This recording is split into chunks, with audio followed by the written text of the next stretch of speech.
அக்னௌ திஷ்டதி விப்ராணாம் ஹிருதி திஷ்டதி யோகினாம் பிரதிமாசு அப்பிரபுத்தானாம் சர்வத்திர சமதர்ஷினாம்.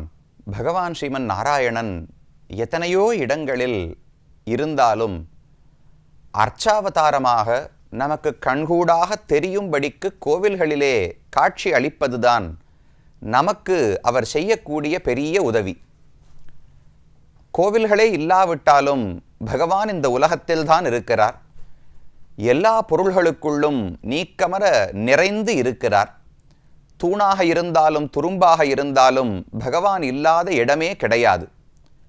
ஆனால் அப்படி அவரை காண வேண்டுமென்றால் அதற்கு பல ஆண்டுகள் பல ஜென்மங்களுக்கு தவம் செய்ய வேண்டும், தியானத்தில் பழக்கம் ஏற்பட வேண்டும். அந்த வாய்ப்போ அந்த ஒரு சக்தியோ இல்லாத பாமர மக்களுக்கும் கூட எளிமையாக அவரை கண்டு ஆனந்தப்படும்படிக்கு அர்ச்சாவதாரமாக பகவான் காட்சி அளிக்கிறார். அந்த அர்ச்சா திவ்யதேசங்களுக்குள்ளே திருச்சேரை என்கிற திவ்யதேசத்தில்தான் நாம் தற்போது இருக்கிறோம். சாரநாத பெருமான் என்று இந்த ஊரில் பெருமானுக்கு திருநாமம். அவர் எப்படி இங்கு வந்தார்? காவிரிக்கு அருள் பாலிப்பதற்காக முதலில் சிறு குழந்தையாகவும், அதற்கு பிறகு விஸ்வரூபமாகவும், மூன்றாவதாக வைகுந்தத்தில் இருக்கும் அதே தோற்றத்தோடும் பகவான் காட்சியளித்தார் என்று பார்த்தோம். இனி இந்த கோவிலுக்குள்ளே நுழைந்து பகவானுடைய சந்நிதானம் எப்படி இருக்கிறது, பகவானுடைய வடிவம் என்ன, மற்றும் என்னென்ன சந்நிதிகள் இங்கு இருக்கின்றன என்பதை நாம் பார்க்கலாம். முதலில் உள்ளே நுழையும் போதே பெரிய ராஜகோபுரம் நம்மை வரவேற்கிறது. எங்கிருந்தோ தொலைவிலிருந்து பார்த்தாலும் இங்குதான் பகவான் இருக்கிறார், அனைவரும் தாண்டி போகும்போது இங்கு வந்து பகவானை சேவித்துவிட்டு செல்ல வேண்டும் என்று பறைசாற்றும்படி நீண்ட நெடிய உயர்ந்த கோபுரம், ராஜகோபுரம் கண்ணுக்கு விருந்தாக இருக்கிறது. அந்த ராஜகோபுரத்துக்கு முன்னால் பார்த்தோம் என்றால் மிகப்பெரிய புஷ்கரணி, சார புஷ்கரணி என்று அந்த தீர்த்தத்துக்கு பெயர். இந்த ஊருக்கான ஸ்தல தீர்த்தம், இந்த ஊருக்கான புஷ்கரணியே இந்த சார புஷ்கரணி தான். இந்த ஊரில் மொத்தம் 9 தீர்த்தங்கள் உள்ளன என்று புராணங்கள் கூறுகின்றன. அதிலும் உயர்ந்ததாக சாரமாக இருக்கப்படியாலே இந்த புஷ்கரணிக்கு சார புஷ்கரணி என்று பெயர் ஏற்பட்டது. இந்த சார புஷ்கரணியின் கரையில் ஒரு அரசமரத்தடியில் தான் காவிரி தாய் பகவானை நோக்கி தவம் செய்தாள். பல ஆண்டுகள் கழித்து பகவான் அவளுக்கு சிறு குழந்தையாக காட்சி அளித்தார். அந்த சரித்திரத்தை மறந்துவிடக்கூடாது என்பதற்காக இந்த குளத்தின் கரையிலேயே காவிரி தாய்க்கு ஒரு சந்நிதி இருக்கிறது. ரொம்ப அழகான வடிவத்தில் காவிரி தான் அமர்ந்து கொண்டு தவம் செய்யும் கோலத்தில் இருக்கிறாள். அவளுடைய மடியிலே சிறு குழந்தையாக பகவான் மாமதலை பெருமாள், மிகவும் சின்ன குழவி, 6 மாசம் 4 மாசம் சின்ன குழந்தை தானே கண்ணன், அப்படி சின்ன குழந்தையாக காவிரி தாயின் மடியிலே அமர்ந்து கொண்டு பகவான் காட்சி அளிக்கிறார். இந்த சந்நிதி சார புஷ்கரனுடைய கரையிலேயே இருக்கிறது. கண்டிப்பாக இங்கு வரும்போது நீங்களும் வந்து தரிசித்துக் கொள்ள வேண்டும். அதற்கடுத்தது இந்த புஷ்கரனுடைய ஒரு மூலையிலே அழகான ஒரு ஹனுமானுக்கான சந்நிதி இருக்கிறது. அவரையும் தரிசித்துக் கொள்வோம். அதற்கு மேல் கோவிலுக்குள்ளே நுழைந்தோம் என்றால் பிரதானமான கர்ப்பகிருகம். அங்கு பகவான் மூலவர் பெருமான் நின்ற திருக்கோலத்திலே அழகான வடிவத்தில் சதுர்புஜங்களோடு கிழக்கு நோக்கித்தான் நின்று கொண்டு சேவை சாதிக்கிறார். இந்த பெருமானுக்கு சாரநாத பெருமான் என்று திருநாமம். சாரம் என்பது உலகத்தில் எது எல்லாம் சாரமோ அனைத்தையுமே குறிக்கலாம். நல்ல கருணை என்பது சாரம்தான். நல்ல வீரம் என்பது உலகத்தில் சாரமான குணம். ஒவ்வொருத்தரிடத்திலும் ஏதோ சில நல்ல பண்புகள், எசன்ஸ்ன்னு சொல்கிறோமோ இல்லையோ, சாரம் சாரம் என்று சொன்னால் ஒரு பொருள். இப்போ நல்ல பால் இருக்கு, அந்த பாலை காய்ச்சி காய்ச்சி காய்ச்சி என்ன திரட்டி பால் வருதோ அதுதானே சாரம். அதனுடைய எசன்ஸ், அதனுடைய மிக முக்கியமான சுவையான பகுதி. அதை போல உலகத்தில் சாரமாக என்னென்ன உண்டோ, என்னென்ன நற்பண்புகள் உண்டோ, என்னென்ன பொருட்கள் செல்வங்கள் உண்டோ அனைத்துக்கும் நாதனாக பகவான் இருக்கிறார். அதனால சாரநாத பெருமான் என்று இந்த பெருமானுக்கு திருநாமம். சங்க சக்கரங்களை 2 கைகளாலே ஏந்தி கொண்டு அதற்கு மேல் கீழே அபயஹஸ்தத்தை வைத்துக்கொண்டு மற்றொரு கையிலே கதையை பிடித்து கொண்டிருக்கிறார். ஆனால் ஒரே ஒரு சிறப்பு, மற்ற ஊர்களில் இருப்பது போல இங்கு அபயஹஸ்தத்தை சேவிக்க முடியாது. இந்த பெருமான சேவித்தீர்கள் என்றால் அபயஹஸ்தமாக வைத்துக்கொண்டு, ஆனால் அதிலேயே 2 விரல்களை சேர்த்து இடையிலே ஒரு தாமரையை பிடித்து கொண்டிருப்பார். ஏன் கீழே தெரிவித்திருந்தேன், காவிரி தாய்க்கு முதலில் சிறு குழந்தையாக காட்சியளித்தார், பிறகு விஸ்வரூபத்தோடு காட்சியளித்தார், 3வதாக வைகுந்தத்தில் இருக்கும் பெருமாளாக காட்சியளித்தார்னு தெரிவித்தேனே. வைகுந்தத்தில் இருக்கும் போது பகவான் கையில ஒரு தாமரை பத்மத்தை பிடித்து கொண்டுதான் இருப்பாராம்.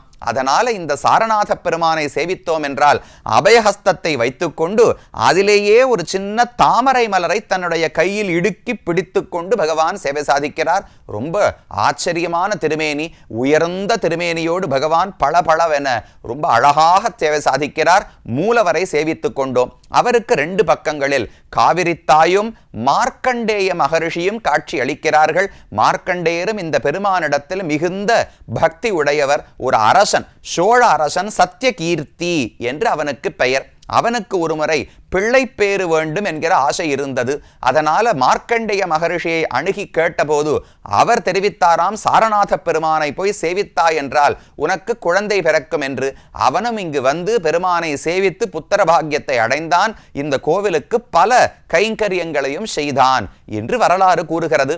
அப்ப காவிரித்தாய், மார்க்கண்டேய மகரிஷி இவர்கள் இருவருமே மூலவருக்கு அருகிலேயே இருக்கிறார்கள். அப்படியே தாயார் சந்நிதியை சேவிக்க போனோம் என்றால் தாயாருக்கு சாரநாயகி தாயார் என்று திருநாமம். ரொம்ப அழகான வடிவம், பெரிய திலக்கத்தோடு, 2 காதுகளிலும் தோடு, அதை பிடித்து கொள்வதற்கான தொங்கட்டானோடு ரொம்ப அழகாக தாயார் காட்சி அளிக்கிறார். அபயஹஸ்தம், ஒரு கையாலே நீ பயப்பட வேண்டாம், பகவான் உன்னை தண்டித்து விடுவாரோ என்று பயப்படாதே, நான் உன்னை ரட்சித்துக் கொடுக்கிறேன் என்று அபயஹஸ்தத்தை வைத்துக் கொண்டிருக்கிறாள். மற்றொரு பக்கம் தன்னுடைய திருவடிகளை காட்டிக்கொண்டு, இந்த திருவடியை பிடித்தாய் என்றால், சரணமாக பற்றினாய் என்றால் உனக்கு சம்சாரத்தில் எந்த தீமையும் வராது என்று காட்டிக்கொண்டிருக்கிறாள் சாரநாயகி தாயார். உற்சவர் பெருமான சேவித்தோம் என்றால் மூலவர் எப்படி இருக்கிறாரோ அதே போல இருப்பார். கூட 3 நாச்சிமார்கள், ஸ்ரீதேவி, பூதேவி, நீளாதேவி என்று 3 நாச்சிமார்கள் உண்டு. வைகுந்தத்தில் பகவான் அதை போலத்தான் இருப்பாராம். வடிவாரும் மாமலராள் வடவருகும் மற்றை மண்மகளும் ஆய்மகளும் இடவருகும் இருக்க நடுவாக வீற்றிருக்கும் நாரணன் என்று பாசுரம் பார்க்கிறோம். அப்ப ஒருபுறம் வலது பக்கத்திலே ஸ்ரீதேவி தாயார் இருப்பாளாம், இடது பக்கத்திலே பூதேவி, நீளாதேவி நாச்சியார்கள் இருப்பார்களாம். வைகுந்தத்தில் அமர்ந்து காட்சி அளிப்பார். இந்த சாரக்ஷேத்திரத்தில் திருச்சேரையிலே பகவான் நின்ற கோலத்திலே காட்சி அளிக்கிறார். மூலவரைப் போலவே 4 புஜங்கள் உண்டு. சங்கம், சக்கரம், அபயஹஸ்தம், கதாஹஸ்தத்தோடு பகவான் சேவை சாதிக்கிறார். உற்சவருக்கும் கையிலே தாமரை உண்டு. அபயஹஸ்தத்தில் மூலவர் எப்படி தாமரையை பிடித்துக் கொண்டிருக்கிறாரோ உற்சவரும் தாமரையை பிடித்துக் கொண்டு காட்சி அளிக்கிறார். அழகான திருமுக மண்டலம், புன்சிரிப்பு மாறாமல் பக்தர்கள் அனைவரையும் வரவேற்று தன்னுடைய கண்ணால குளிர கட்டாட்சித்து பகவான் ஆனந்தப்படுத்தி கொண்டிருக்கிறார். இது உற்சவமூர்த்தி சாரநாத பெருமானை சேவித்துக் கொண்டோம். வைகுந்தத்தில் எப்படி இருப்பாரோ அதே போல இங்கு காட்சி அளிக்கிறார். அப்ப சாரக்ஷேத்திரம், சார புஷ்கரணி, சாரநாத பெருமான், சாரநாயகி தாயார். 5வது சார விமானம். விமானத்துக்கும் சாரமான விமானம் என்று பெயர். அப்ப எத்தனை மற்ற விமானங்கள் இருந்தாலும் அதற்குள்ள உயர்ந்ததாக சாரமாக இருக்கக்கூடியபடியாலே சார விமானம் என்று பெயர் ஏற்பட்டது. இதுதான் பஞ்ச சாரங்கள். ஊர், விமானம், பெருமாள், தாயார், புஷ்கரணி என்ற 5மே சாரமாக இருக்கிறபடியாலே பஞ்சசார க்ஷேத்திரம் என்று இந்த ஊருக்கு பெயர் ஏற்பட்டது. பிரதட்சணமா வந்தோம்னால் நரசிம்மருக்கும் இந்த கோவிலிலே சன்னதி உண்டு. அதைவிட முக்கியமாக வனவாச திருக்கோலத்தில் ராமரை இங்கு சேவித்துக் கொள்ளுகிறோம். ராமர் நடுவிலே இருக்கிறார். ஒரு புறத்திலே சீதாதேவி, மற்றொரு புறத்திலே லக்ஷ்மணர். சின்ன வடிவத்தில் வினய ஆஞ்சநேயராக ஹனுமானையும் சேவித்துக் கொள்ளுகிறோம். இந்த ராமரை சேவித்தாலே உண்மையிலேயே காட்டுக்கு போகும்போது ராமன் எப்படி சடைமுடியோடு தான் இருப்பார். திரும்ப அயோத்திக்கு வந்து பட்டாபிஷேகம் ஆன பிறகு நல்லா எண்ணெய் பூசி வாரி அழகான குழலோடு இருந்திருப்பார். 14 ஆண்டுகள் காட்டில் இருக்கும் போது தூக்கி முடியப்பட்ட சடாமுடியோடு தானே இருந்திருப்பார். அதை போலவே காட்சி அளிக்கிறார். எப்படி உண்மையாகவே அவருக்கு நாம ஒருத்தர் சடமுடி தரித்து கொண்டோம்னா எப்படி அது பின்னி பிணைக்கப்பட்டிருக்குமோ அதை போலவே பகவானுடைய திருமுடியை நாமும் சேவித்துக் கொள்ளலாம். பின்புறம் போய் சேவித்தோம் என்றால் அப்படி பின்னாடி தொங்கலாக பின்னலாக அந்த சடைமுடி இருக்கும். முன்னாடியிலிருந்து சேவித்தால் தூக்கி முடியப்பட்ட சடாமுடி, பின்னால் சென்று சேவித்தோம் என்னால் அப்படி ஒவ்வொரு இழையாக தொங்கவிடப்பட்ட சடாமுடியோடு ராமபிரான் சேவை சாதிக்கிறார். பெரிய தனுஷை பிடித்து கொண்டு சீதாதேவியோடும் லக்ஷ்மணனோடும் ராமனையும் இந்த திருக்கோலத்திலே சேவித்துக் கொள்ளுகிறோம். அதோடு கூட மற்றொரு அழகான சந்நிதி, ராஜகோபாலனாக பகவான் இந்த ஊரிலே சேவை சாதிக்கிறார். ராஜகோபாலன் மன்னார்குடியிலே இருக்கக்கூடிய பெருமாள். அவர் எப்படி இங்கு வந்தார்? மன்னார்குடி பெருமாளுக்கு ஏன் இங்கு சந்நிதி இருக்கிறது என்றால் அது ஒரு சுவையான கதை. சில அரசர்கள், விஜயராகவ நாயக்கர் என்றும் அச்சுதப்ப நாயக்கர் என்றும் 2 அரசர்கள் மன்னார்குடி ராஜகோபால பெருமானுக்கு கைங்கரியம் செய்ய வேண்டும், அவருடைய கோவில்களில் பெரிய மண்டபங்கள் மதில்கள் எல்லாவற்றையும் கட்ட வேண்டும் என்கிற ஆசையோடு வண்டியாக கற்களை ஏற்றி, அவர்கள் இருந்தது தஞ்சையில் ஆட்சி செய்திருக்க வேண்டும், தஞ்சையிலிருந்து மன்னார்குடிக்கு இந்த கற்களை எல்லாம் வண்டியாக அனுப்பி கொண்டு வந்தார்களாம். அப்போது அவர்களுக்கு ஒரு மந்திரி இருந்தார், அவருக்கு நல்லவாணர் என்று பெயர். அவர் பார்த்தார், எல்லா கற்களும் மன்னார்குடிக்கே செல்லுகின்றனவே, இந்த சாரநாத பெருமானுக்கும் கோவில் கட்ட வேண்டாமா? அவருக்கும் விமானங்கள், பிராகாரங்கள், கோபுரங்கள், மண்டபங்கள் எல்லாம் வேண்டுமே. அதனால் ஒவ்வொரு வண்டியிலிருந்தும் ஒவ்வொரு கல்லை இறக்கி இந்த இடத்துல வச்சுட்டாராம். அப்ப ராஜாவுக்கு தெரியாதோ இல்லையோ, ஒரு வண்டி முழுக்க கல்லு மன்னார்குடிக்கு போறது, அதுல ஒரே ஒரு கல்லை இறக்கி இந்த பஞ்சசார கஷேத்திரம் திருச்சேரையில வச்ச அரசனுக்கு தெரியாது, அந்த கற்களை வைத்து நாம் பகவானுக்கு கைங்கரியம் செய்யலாம் என்று நல்லவாணர் என்கிற மந்திரி திட்டமிட்டிருந்தார். ஆனா அந்த அரசனுக்கு எப்படியோ இந்த செய்தி போய் இதை போல ஒரு தவறான ஒரு விஷயம் நடக்கிறது என்று அரசன் தெரிந்து கொண்டானாம். நேர தஞ்சையிலிருந்து புறப்பட்டு திருச்சேரைக்கு வந்தார். வந்து நான் அனுப்பினது கற்கள் ராஜகோபால பெருமானுக்காக, ஆனால் இங்கு ஏன் வந்திருக்கின்றன, இது என்ன கோவில் என்று பார்ப்பதற்காக பகவான் வந்தார். இவருக்கு கையும் ஓடல காலும் ஓடல. நல்லராயன் நேர பகவானிடத்துல பிரார்த்தித்து, எனக்கு என்ன பண்றதுன்னு தெரியல, உனக்கு திருப்பணி செய்வதற்கு மதில் கட்டுவதற்காகத்தான் நான் கொண்டு வந்தேன், ஆனால் இப்போது சிக்கிக் கொண்டு விட்டேன், நீதான் ரட்சிக்க வேண்டும் என்று பிரார்த்தித்தாராம். அந்த அரசன் வந்து உள்ளே பகவானை தரிசிக்க வரும்போது இங்கிருந்த சாரநாத பெருமாள் அப்படியே தன்னுடைய வடிவத்தை மாற்றிக்கொண்டு மன்னார்குடியிலே ராஜகோபாலன் எப்படி சேவை சாதிப்பாரோ அதே வடிவத்தோடு இங்கு காட்சி அளித்தாராம். ஒரு கையிலே சாட்டை ஏந்தி கொண்டு மற்றொரு கையை சத்யபாமா ருக்மிணியினுடைய தோளிலே வைத்துக்கொண்டு 2 நாச்சிமார்களோடு எப்படி மன்னார்குடியில் இருப்பாரோ அதே போல இந்த இடத்துல காட்சி அளித்தார். இந்த சாரநாத பெருமானே அப்படி வேஷமிட்டு கொண்டாராம். பார்த்த அரசனுக்கு ஒரே ஆச்சரியம். இந்த பெருமாளுக்கு அந்த மந்திரியினிடத்துல எவ்வளவு அன்பு, தன்னுடைய பக்தனிடத்துல எவ்வளவு அன்பு இருந்திருந்தால் தன் வடிவத்தையே மாற்றிக்கொண்டு இப்படி செய்திருப்பார். அதனால நாம் இதை தடுப்பவே கூடாது, இந்த கோவிலுக்கும் சேர்த்து கைங்கரியங்களை செய்வோம் என்று அரசன் முடிவெடுத்தாராம். அப்ப மன்னார்குடியில பண்ணணும்னு ஆரம்பித்தது இந்த சாரநாத பெருமானுக்கும் பல திருப்பணிகளை செய்தான்.